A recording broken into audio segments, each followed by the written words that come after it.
voudrais évoquer avec vous une petite question d'intendance. Il se trouve que l'hébergeur numéro 2 de ces quelques chroniques, assez sournoisement je dois dire, verrouille désormais quasi systématiquement l'accès à la publicité de ces petits sujets, quels qu'ils soient. Je ne parle pas là de la chaîne TVL qui diffuse ces quelques paroles dans le journal, dans son journal télévisé du soir, et qui, elle, ne prend pas de publicité. Non, je parle des sujets montés ensuite individuellement, que vous retrouvez sur YouTube et que vous avez la bonté d'envoyer à vos amis quand le thème vous convient ou leur convient. Vous allez me dire, ça dépend de leur contenu justement, je veux dire la présence de publicité.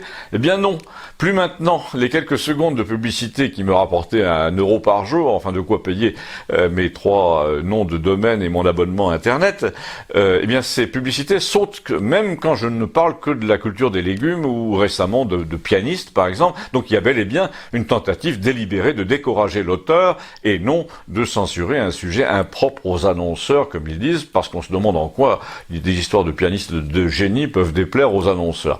De bonnes âmes m'ont envoyé des copies d'écran en outre qui témoignent que le compteur de visites sur certains de ces sujets régresse carrément de plusieurs milliers d'un jour à l'autre. Vous allez me dire, c'est quand même normal, c'est une entreprise commerciale, elle fait ce qu'elle veut de ses annonces publicitaires. Si elle juge que votre discours va déplaire à celui qui paye pour promouvoir son produit, c'est normal. Je vous réponds humblement que je n'en disconviens pas. Je comprends en effet que si vous parlez par exemple de rites funéraires ou d'un risque d'épidémie ou de cancer, les entrepreneurs ne soient pas très chauds pour essayer de vous vendre une croisière avant ou après un sujet pareil.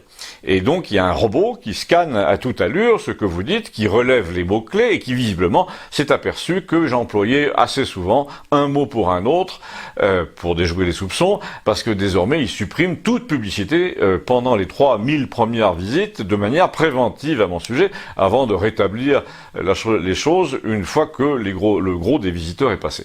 On me dit vous n'avez qu'à ouvrir une cagnotte en parallèle. Non, c'est trop compliqué et puis j'ai pas besoin de ça pour vivre vu ce que ça rapporte. Non, c'est simplement une question de principe. Donc la solution que je vous propose, j'ose pas dire la contre-attaque, la solution de principe, c'est d'aller visionner une autre de mes 650 chroniques, qui, elle, comporte 8 secondes de publicité, quand celle que vous venez de voir n'en comporte pas. Ainsi, toujours pour le principe, c'est-à-dire histoire de compenser discrètement cette censure larvée, eh bien vous pourrez rétablir le compteur au niveau qu'il aurait dû avoir.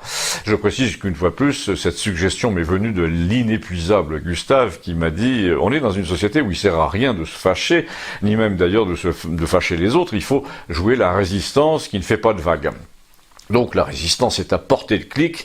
99% de ces chroniques de Campagnol depuis 3 ans comportent un peu de publicité.